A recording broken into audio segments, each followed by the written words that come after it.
What is up, everyone, and welcome to the Real Ones Canes podcast. He's Cam Underwood, managing editor of State of the U. I'm Brian the Beast London. You can follow Cam at Underwood Sports on the X Machine. You can follow me at Miami Radio Beast. It's been a couple of weeks, Cam. I was down and out with a respiratory infection and lost my voice. Now I am inflicted by allergies, so I cough every 3 seconds. Awesome. It's just been a fun time. It really has been. It's been so fun. It sounds like a lot of fun. I know you invited me to go to allergy and laryngitis Ville with you. I elected not to do that, so that's a journey you can take on your own. A solo trip, as it were. But, I'm glad that you're back in, at least a semblance of fighting shape so we can hop on the mic. Well, you let me down. I just want to put this out there. Yeah, you let me down a little bit. I texted you because you are someone who, for the better part of your life, has used your voice in singing. Indeed. And I figured you would have some sort of amazing remedy to help me get my voice back, right? Because I would think in the singing circles, there would be some chatter about some home remedies that might help in this case. And you're like, drink some tea, take some ibuprofen, call me in the morning. And I'm like, that's not what I was looking for, Cam.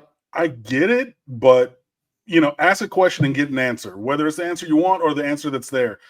Honestly, for, laryngitis and things like that, hydration is key because especially in your vocal folds, obviously the human body is 80% water or 60, 70, whatever the percentages, but that helps to, circulate everything and helps the regeneration.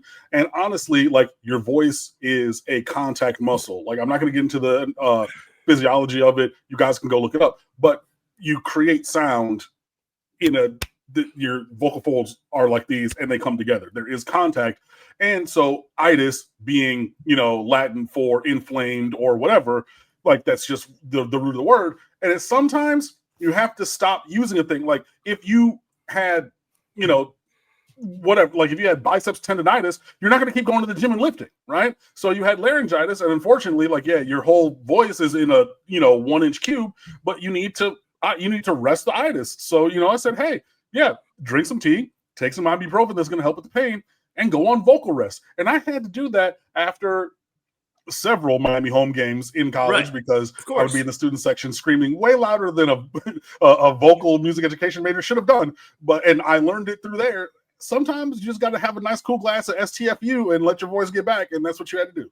Now, just so you and I are on the same page, I want to key you into a broadcaster secret, which I actually did not try because I just was like, you know what?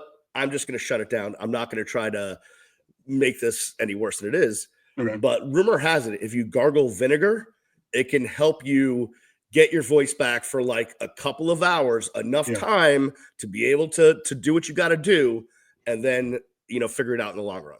Yeah, there are those things, but obviously looking for the longevity of it, I think that the vocal rest, and obviously, I know it's protracted in terms of timeline, but your voice is back now.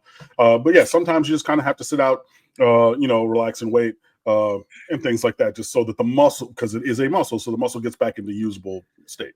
Speaking of relaxing, Miami Hurricane fans are not relaxed, Cam. They are still in their feels because local star running back Derrek Cooper did not commit to the U. He is heading to the Lone Star State. How should we feel? Should we be upset? Should we be shocked? Should we be surprised? What do we know? Help me get through this. I don't know what to do with myself. In terms of the questions you just asked, upset, yes. Shocked and surprised, no. Okay. To me,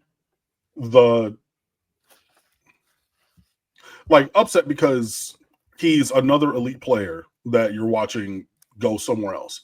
So, obviously it's a different offensive position, but it's the same thing as, all of the receivers who have, been on the first thing smoking out of South Florida since forever. Look, you're looking at Calvin Russell going to Syracuse. Jeremiah Smith is on the cover of the new CFB video game, who was a teammate of Derrek Cooper 2 years ago, and Joe DeTrader and all those boys. You know what I mean? So, you can just add, this is another superstar player from here who's going somewhere else. So upset, Yes. Shocked and surprised? No. It was readily apparent that the game of recruiting was afoot, and the tides were turning, and the sands were shifting, and whatever other analogy you want to put in there. When he came out a couple weeks ago and said, "Yeah, I'm going to postpone my commitment announcement. Like I'm not going to announce right now."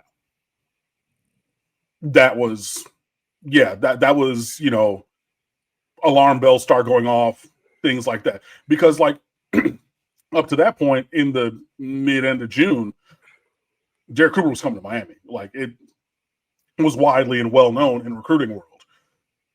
So the only reason that he could have postponed is maybe I'm not going to do the thing that everybody knew I was going to do, which ended up being the case. I've seen, read, and heard other places people talking about, well, Texas, they're on this heater in recruiting now, but they had actually lost out on a couple of guys previously. And in this new NIL era, if you do not secure the services of that recruit, the money that you have allocated in your budget to them, you can then reallocate somewhere else. And henceforth, therefore, there was a purportedly substantial reallocation in the direction of Derrek Cooper. I'm not going to sit here and say that Texas is not a top tier team and like they don't recruit well and like there's no reason to go there, but you have all those equal reasons. And from the top of this recruiting class, we've known, or this cycle, I should say, Derrek Cooper was at the top of Miami's list. So we're going very strong with the financial commitment. We're doing all those things. So all things being equal, you probably stay home. Texas said, let's make things unequal then. And there, Bob's your uncle. So people see Miami, for lack of I don't know how else to phrase this, got beat out on an NIL deal, outbid, whatever you want to call it. Pretty much. And get upset. But the reality of the situation is, again, you really have to look at this in almost like a salary cap kind of way or a slotting kind of way, like you would in professional sports. And there's just going to be a point where you have to, where you are not going to be able to give someone a certain amount of money once you get to a certain point, or else you are hurting yourself on the other end of being able to attract other recruits or be able to afford other guys on your roster. In a way, I think. I do, but like, I know that, people have noted, like, even with Texas on this heater now, earlier in the cycle, they did miss out on a couple of guys. When was the last recruiting battle that Miami won? I know that we flipped, the Jennings kid from Jacksonville, from Michigan. Okay, great. Got it. Cool.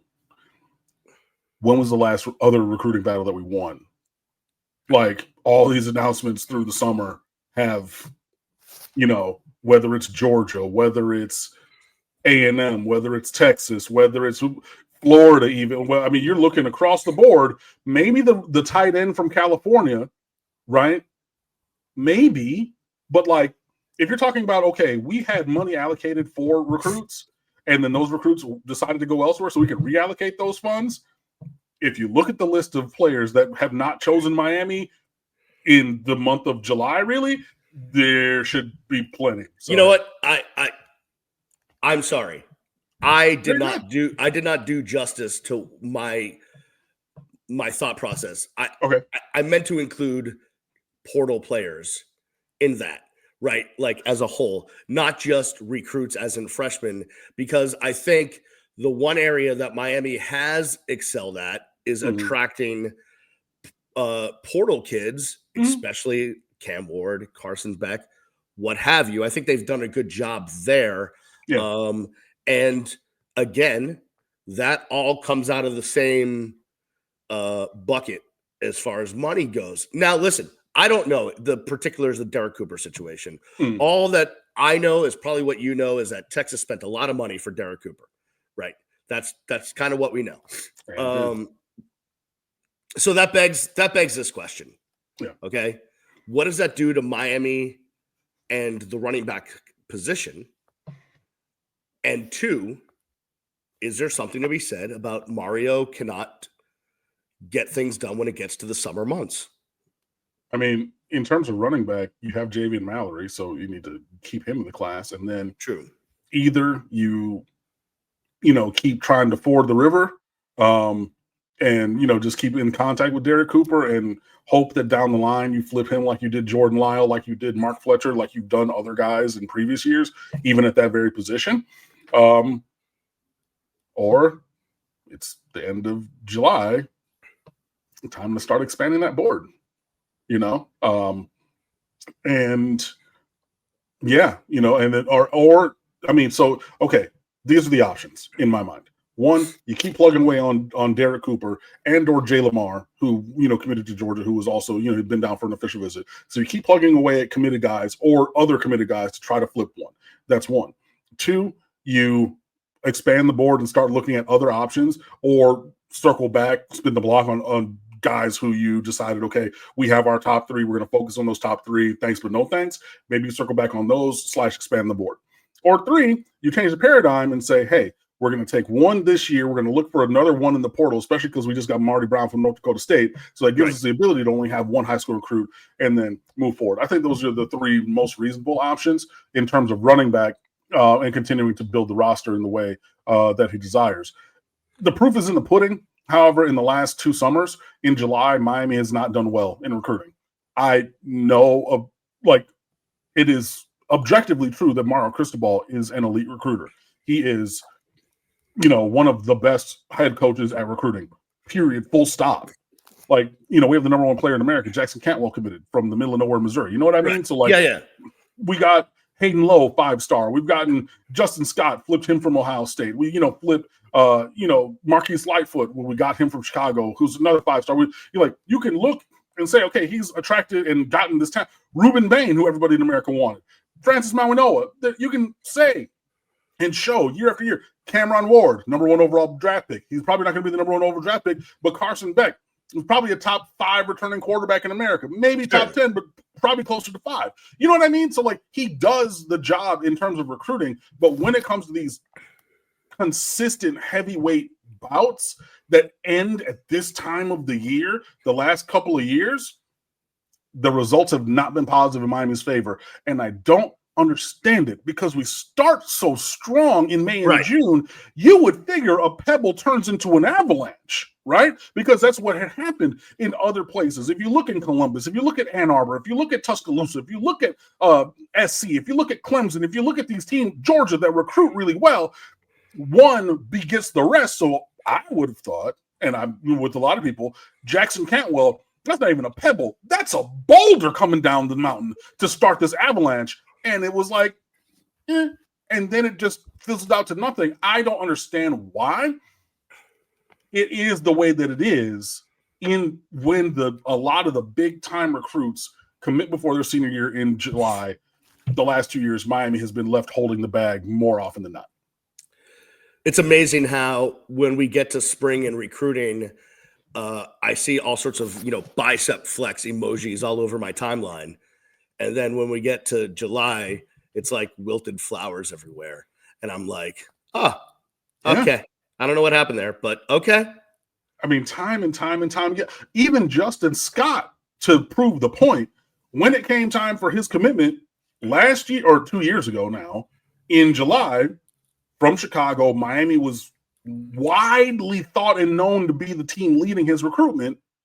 He commits to Ohio State, and then, like I was, talking about could be possible as a potential path forward for Miami with Derek Cooper, they continue to recruit him and flipped him later on in that year. But even a 5-star guy who's on this roster and going to start this year didn't choose Miami at this window when most of the elite players are now making their commitments. And I've been critical of the recruiting process and saying, okay, well, it seems like we're updating some things, especially with winning the Jackson Cantwell recruitment and things like that. We've changed some staff. We've updated some processes, things like that. I think that there's further reworking that needs to happen so that, just this empty July when, again, a preponderance of blue chip players make their commitments doesn't happen year after year after year, even though we're already 2 years into a seemingly, could be even 3 if I thought back to the previous cycle of, consistent. I mean, lack of success. That was the judicious way to say that. There you go. All right. We will definitely have more on this in the weeks to come, even though we'll start to get focused on camp and all of that stuff. Mm-hmm. It's a storyline that I think will continue as we track the ins and outs of Miami Hurricanes recruiting, something to keep our eye on. But what I had my eye on over the last couple of days is Miami up at the ACC Kickoff, and got to hear from Mario, got to hear from Carson Beck, got to hear from CC, got to hear from Akeem Mesidor, Wesley, and more importantly to me is hearing some of the questions that were being asked. Ooh. Right? Because I think that just tells you where some of the media's head is at as it relates to all those involved. So I want to discuss that on the other side and more. You're listening and watching the Real Ones Canes podcast. Welcome back to the Real Ones Canes podcast. He is Cam Underwood. He's managing editor of StateOfTheU. I'm Brian the Beast London. You can follow Cam at Underwood Sports. You can follow me at Miami Radio B. Speaking of StateOfTheU, there is some great position previews at StateOfTheU.com. You need to go check it out. Doing a great job there, Cam. Got some good content. Hey, man, appreciate it. Yeah, they actually finished those. So I'm just looking because I was otherwise occupied, but cornerback and defensive tackle up in the last couple of days. So I was working on a couple of other game previews and position previews, but we have those and plenty more. We're going, in a not haphazard, but in a round robin kind of a way. So we will get to all the other positions and everything. But yeah, please come and, fan with us. Check all that out. StateOfTheU.com. We got even more coming for you. Today that we're recording is a Wednesday. So tomorrow, on Thursday, there's summer scheming.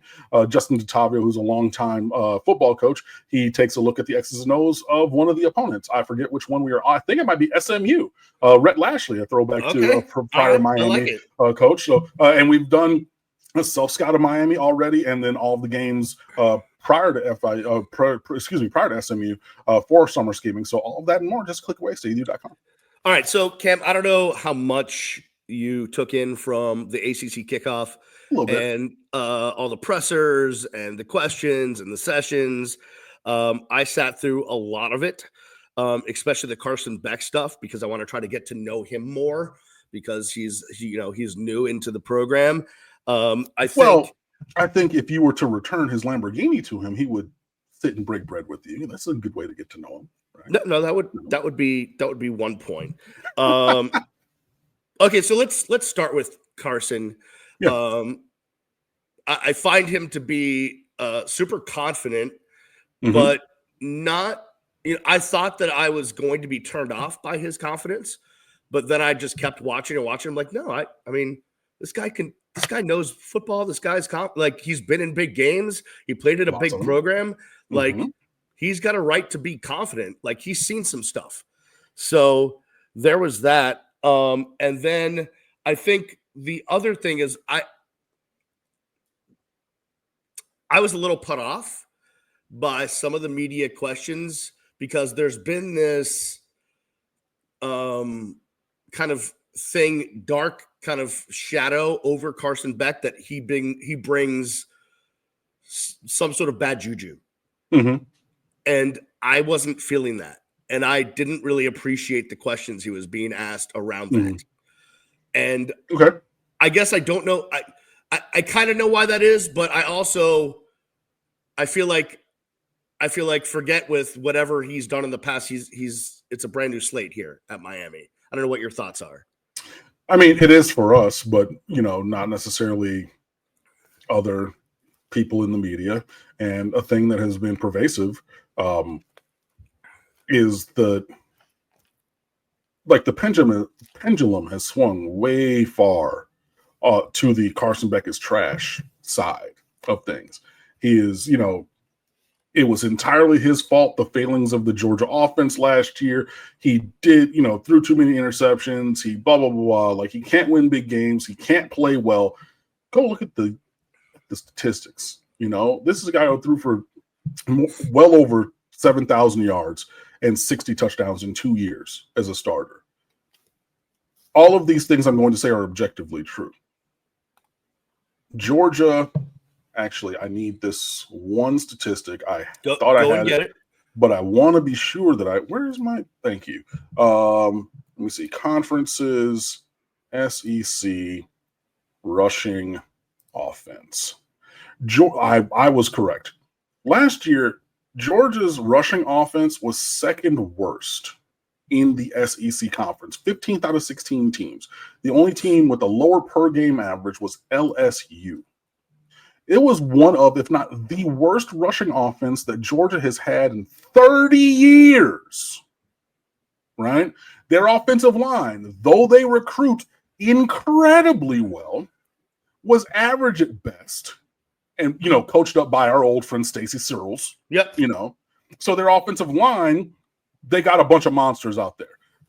Like, you know, look like Tarzan, played like Jane. They don't do the job. The running game was terrible. Excuse me, I got eyelash in my eye. But you're good. You know, so the offensive line was bad. The running game was atrocious. And Georgia dropped more passes than any team in America for hundreds of yards, and I think it was somewhere between 7 and 10 touchdowns if they would have just caught the balls that hit them in the hand. Like, what about that is Carson's fault? Now, and it's not. All of the failings of that offense have been described to him individually. I know that he played terrible games. I know that first Texas game? I think. Hold on, where is it? Passing, Carson Beck, game log. That first Texas game was deplorable. 56% completions, 175 yards on 41 throws, no touchdowns and 3 picks. In prime time, you know, ABC television, everybody saw it. I get it. I get that there were more interceptions last year than the year before.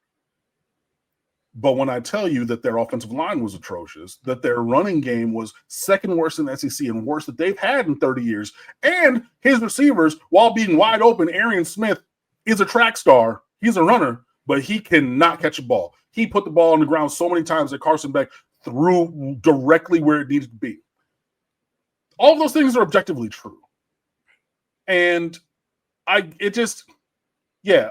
know that Georgia didn't win, and I know that, you know, under Kirby Smart, they've elevated from where they were with Mark Richt, and they have won national championship and things like that.